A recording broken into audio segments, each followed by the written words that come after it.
Remove those solar panels now or face a $200 daily fine. That's what our HOA president screamed at me after physically jabbing her finger into my chest. She thought she could ban a veteran's solar panels, but she had no idea I was about to discover the one legal detail that would destroy her HOA empire. I'm Mike Anderson, retired Marine with 3 tours in Afghanistan, and I'm about to show you how knowing just one state law allowed me to keep my solar panels and take down the neighborhood tyrant who'd been terrorizing families for years. Everything was perfect until Karen Wilson became HOA president last spring. With her designer sunglasses and perfectly highlighted hair, she ruled our neighborhood like a personal fiefdom. Meanwhile, with energy prices soaring, I researched solar panels for months, got all the proper city permits, and finally scheduled installation. The day the crew arrived, I felt proud watching them work.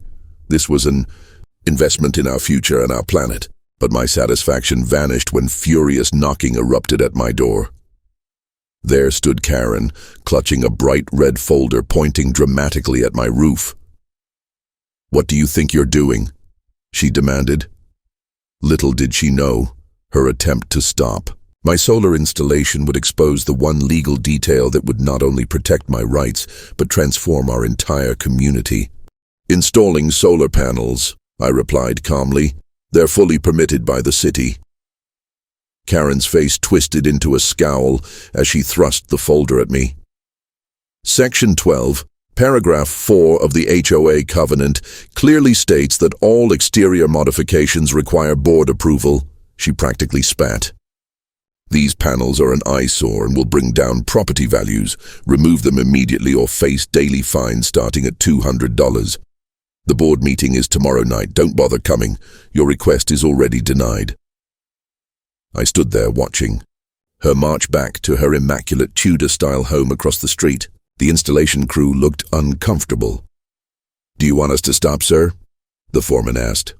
"No, continue the installation. I'll sort this out." That evening I pored over the HOA covenant documents. The rules mentioned aesthetic standards and approved modifications, but nothing specifically prohibiting renewable energy installations. My wife Sarah found me still reading at midnight. "Mike, don't let this consume you," she said softly. "We'll figure it out." The next morning, Karen's black SUV screeched to a halt in front of our house. She stormed up our walkway, this time with 2 other HOA board members trailing behind her. "I told you to stop the installation," she shouted, pointing at our roof where the solar company had returned to finish the job. I stood up slowly. "Karen, I've reviewed the covenant. There's nothing specifically prohibiting solar panels." Her face flushed red with anger. "The board decides what's allowed, not you." One of the board members, a thin man with glasses named David, looked uncomfortable. "Maybe we should discuss this more calmly," he suggested, but Karen silenced him with a glare. "Remove them today or we'll begin fining you immediately and place a lien on your house," she threatened, stepping closer to me. I held my ground. "I've invested thousands in this installation. It's environmentally responsible and will increase my property value, not decrease it." Karen's anger boiled over. She jabbed her finger into my chest, her voice rising to a screech. "You veterans think you can just do whatever you want. Well, the rules apply to everyone." "Karen, please don't put your hands on me again," I said quietly. "And for the record, I don't expect special treatment. I just expect fair treatment." Karen stepped back, momentarily startled, then spun on her heel. "You have 24 hours. After that, the fines begin." Sarah had watched the whole scene from the doorway. "She actually pushed you," she said, shocked. "I recorded it on my phone." "Good. Keep that. I need to make some calls." That evening, I contacted a lawyer friend who specialized in property rights. After explaining the situation, he asked one question that would change everything. Did you know about the SSMPA? When I said I didn't, he laughed. Mike, you've got her cornered and she doesn't even know it. I decided not to reveal this information. Just yet. First, I wanted to see how far Karen would go. I didn't have to wait long. The next morning, bright orange violation notices were plastered all over our front door. Our trash cans were mysteriously knocked over, and I caught Karen taking photographs of our house from different angles. Later that day, a certified letter arrived. Notification of a $200 daily fine beginning immediately. When I went to get the mail, I noticed my neighbors watching nervously from their windows. Mrs. Rodriguez from next door cautiously approached me. Mike, I've wanted to install solar panels for years. She confessed quietly.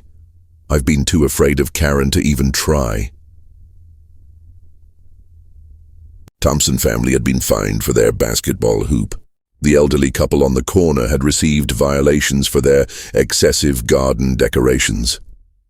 Karen had been bullying the entire neighborhood for months, and no one had stood up to her, until now.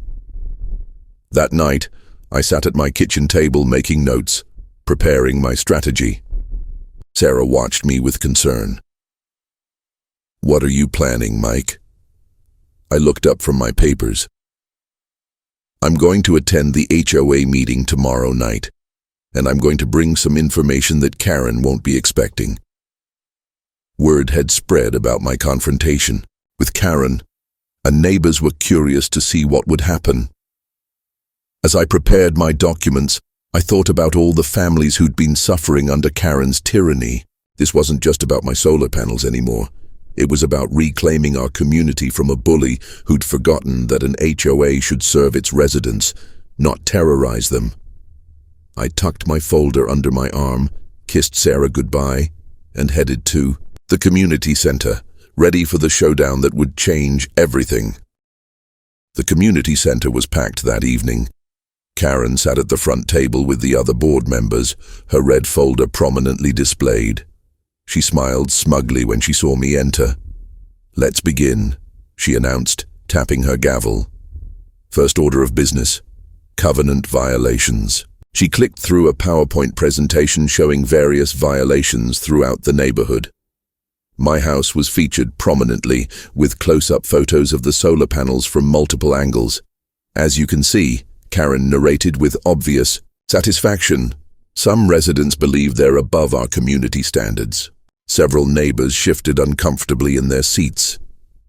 The board has issued an immediate removal order and implemented daily fines until compliance is achieved. The room was silent. I could feel everyone's eyes darting between Karen and me, waiting to see what would happen next. Some neighbors looked down, avoiding eye contact, while others watched with thinly veiled anticipation. "Any questions before we move on?" Karen asked, her tone suggesting there better not be any. I stood up slowly. "Actually, I do have something to say." Karen's smile tightened. "The time for discussion about your violation has passed, Mr. Anderson. The board has made its decision. I think my neighbors might be interested in hearing what I have to say." I persisted. Karen's knuckles whitened around her gavel. "This is not a debate forum, Mr. Anderson. Please sit down or you'll be asked to leave."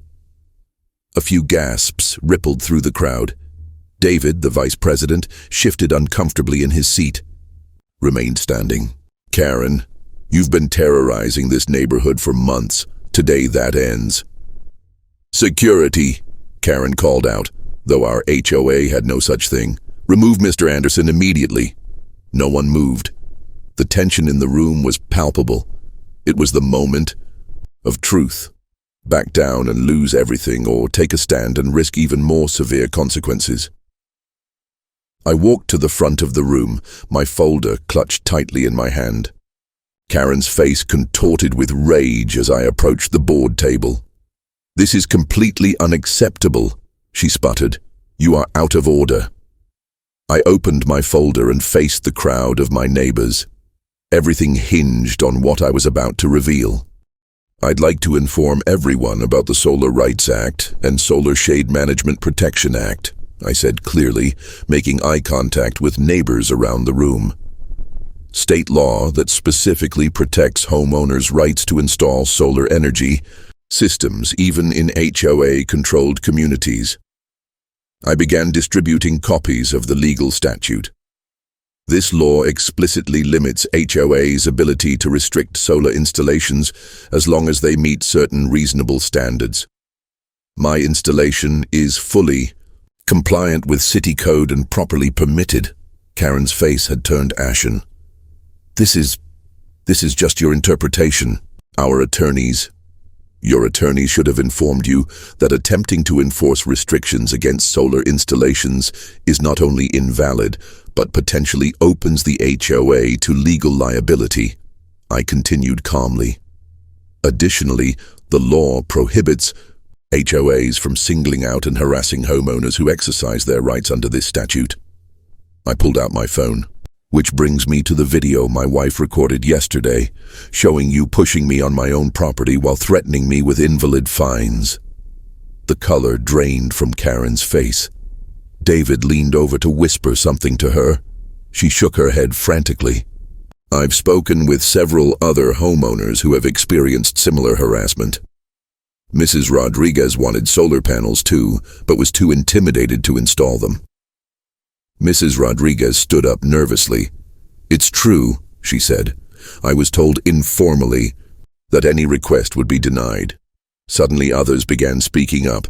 The Thompsons about their basketball hoop, the elderly couple about their garden gnomes. Years of pent-up frustration poured out as neighbor after neighbor described Karen's selective enforcement and intimidation tactics.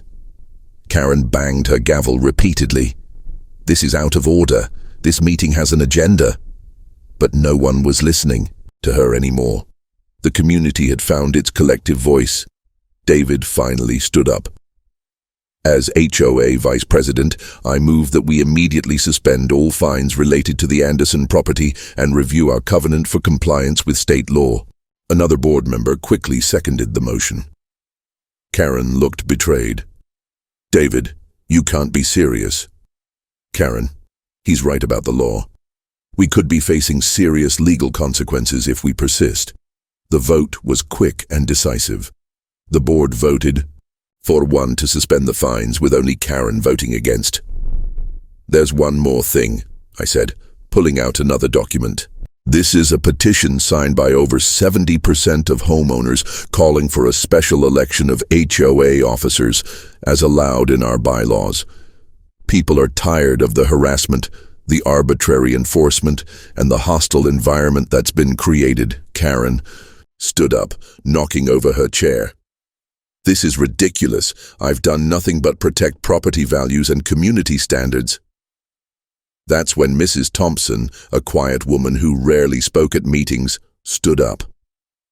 Karen, last month you fined us for our son's basketball hoop that had been up for 3 years, claiming it violated HOA rules. But your daughter has the exact same model in your driveway with no violations. A murmur ran through the crowd. Mr. Jenkins, a retired accountant, raised his hand. And I've been reviewing the HOA financial reports. There are some concerning discrepancies between collected fines and reported income. The room erupted in shocked conversation. Karen's face cycled through several shades of red. I don't have to listen to this, she shouted, gathering her belongings. This meeting is adjourned. She tried to bang her gavel one last time, but David gently took it from her hand. Actually, according to the bylaws, the meeting continues until the agenda is complete, and we still need to discuss the special election petition. Karen's shoulders sagged as she realized her control was slipping away. You'll regret this, she hissed at me. All of you will regret this. No, Karen, I replied calmly. The only regret here is that it took us so long to stand up to you. David cleared his throat. I propose we schedule the special election for 2 weeks from today. In the meantime, I move that we suspend all outstanding fines pending review and immediately cease enforcement actions against solar installations in accordance with state law. The motion passed unanimously, with Karen refusing to vote. As the meeting continued, neighbors who had barely spoken to each other for months began chatting, exchanging phone numbers and making plans. I watched as Mrs. Rodriguez eagerly asked me for the contact information for my solar installer. The elderly couple showed pictures of their garden gnome collection to appreciative neighbors. The Thompson kids, who had come with their parents, ran outside to play without fear of violation notices. Karen slipped out during the commotion, leaving her red folder behind. David picked it up and handed it to me with a slight smile. "Think you might want to hold on to this for safekeeping," he said quietly. There seemed to be quite a few interesting documents inside. I nodded, understanding the responsibility he was entrusting to me. "I'll make sure everything is properly reviewed," I promised. As the meeting drew to a close, neighbors approached to thank me, shake my hand, or simply share their own stories of Karen's tyranny. What had begun as a fight for my solar panels had transformed into something much more important: the reclamation of our community. Sarah was waiting for me when I returned home. "How did it go?" she asked anxiously.